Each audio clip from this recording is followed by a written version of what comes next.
We're going to get right to our next guest. We've got a lot of information to share and a short amount of time to do it.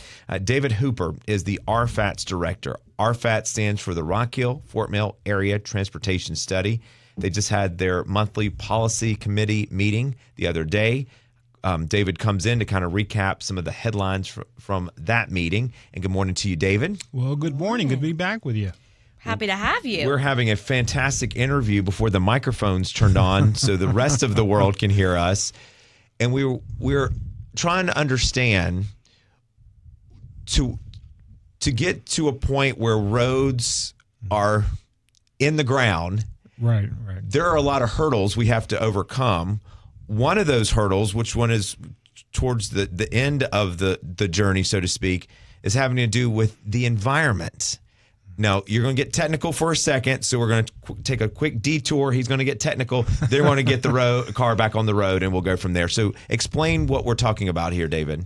Absolutely. You know, when we undertake the transportation planning process, there are certain urbanized areas that have additional variables, and RFATS is one of them. In fact, we're the only MPO in the state that is a designated maintenance area by EPA for regional air quality. And what that means to us is, with all the growth we see and all the traffic we're trying to address, we can't just go out and build a road or widen a road without meeting these additional requirements. It's what we call conformity. This is the technical part. This is where we, in effect, have to track all of our 2-lane roads, our 3 lanes, our 5 lanes, and what are the speed limits and where are the street lights at to get a good sense of how cars are going to move and where they're going to idle and where they're going to be able to get from point A to point B. And we take all those aggregate emissions and we have to run them through an air quality test as a way to demonstrate to the EPA and to other federal agencies that we're not going to inadvertently make matters worse by building a new lane or widening a road. In effect, this is the federal government's way of watching us to say, don't try to just widen your way out of it. We want you to think holistically about how people move around, whether they're in a vehicle, they're using transit, they're riding a bicycle, they're on a multi-use path, and so on. Well, and David, you mentioned earlier as businesses and big industries are coming into this area, beyond just the local development, they're looking at these economic implications here. And why does that matter so much to them coming into this community? That's an excellent point. It's one that I can't stress the importance of enough, which is when businesses look at this area, with all of our growth, they're looking at this area. We all know the phrase, businesses follow rooftops. Well, one of the first things businesses do when they look to come into the area is they say, is this an area that has special environmental requirements? Because they have to take that into account to their cost of doing business and in making a locational decision. So in answering your question, you know, they do look at us and say, okay, they're in maintenance. You know, are there any additional requirements? Because there are certain kinds of businesses that would be impacted, and it does impact us favorably or sometimes negatively, as the case may be. So this discussion that took place recently during the RFATS meeting regarding this topic, was there a decision that needed to be made, or was it just an update regarding future projects that are coming down the pipeline? Right. It was more of an approval, which is, you know, whenever we update our planning documents, which we do routinely, there are decision points in that process where we work not just within RFATS but with SCDOT. And when we add new projects as one of those points, they say, now we want you to go through and incorporate the new projects, any changes in population and employment, and then retest the air quality outcomes to make sure that you're still in balance with the environmental considerations. And we had presented this information to the policy committee on Friday, that we got good results and we passed all of our tests, as we always have, and they granted approval to us to go ahead and proceed. David, has there ever been a situation where everything has been checked off, right? It's got the approval, it's got the funding, the road can be widened or a new road can be put in here, and the study through the EPA looks at it and says there's no way it's going to violate our policy. Right. Thankfully, no, for RFATS. We've always met our requirements. There are other MPOs where they do run into this problem and they have to go back to their drawing board and they have to think, okay, do I need to move this project out further than I want to be? They may have to wait for a particular change in the vehicle mix. You know, the percentage of trucks, motorcycles, cars influences things.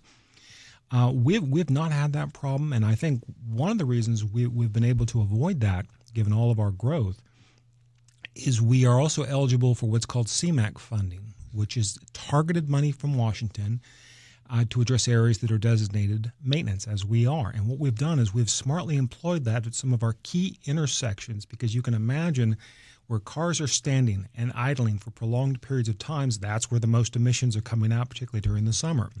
So by upgrading those targeted points and making them function as efficiently and safely as they can be, I think we've been able to keep ourselves below the needle. And by making them more efficient, is that speeding up the light? Is that what does that look like for the driver who's just trying to get from point A to point B? Electric vehicles. Correct. Yeah. That plays a role as well, electric vehicles, but a lot of it is looking at the operating dynamics on a particular corridor, which is it could be adding an additional turn lane. Maybe we've got high demand during peak periods, and that extra turn lane will help clear people turning from one place to another.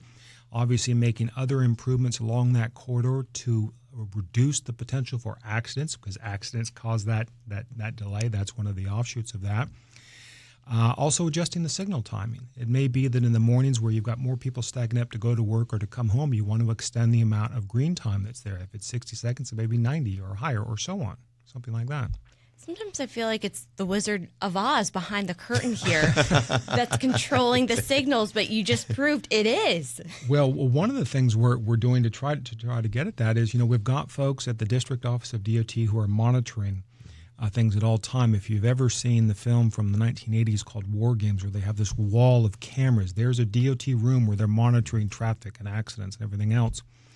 Well, one of the things we've done to try to be even faster out there, that the public wouldn't even know that this is occurring, is the incorporation of so-called smart signals, that the signals can perceive when there's a disruption, like an accident that's a non-recurring event, and they can adjust in real time based upon the changing demand level along a corridor.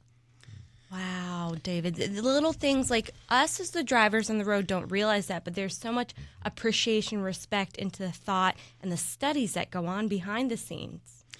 There is. We try to make it as predictable and reliable as it can be, because once something is built, we're not going to unbuild it. Yeah.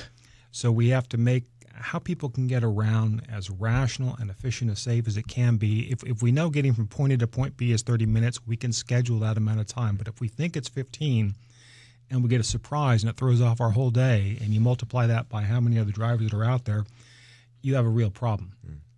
And we try to minimize that as much as we can. Well, it's a fascinating conversation. And again, I think for a lot of us, present company included, we'll think twice when we're at a stoplight or if traffic is backed up, why there might not be more lanes, or what's the deal with the timing of the signal and some other factors that inconvenience our day. But we have to sometimes look at the bigger picture.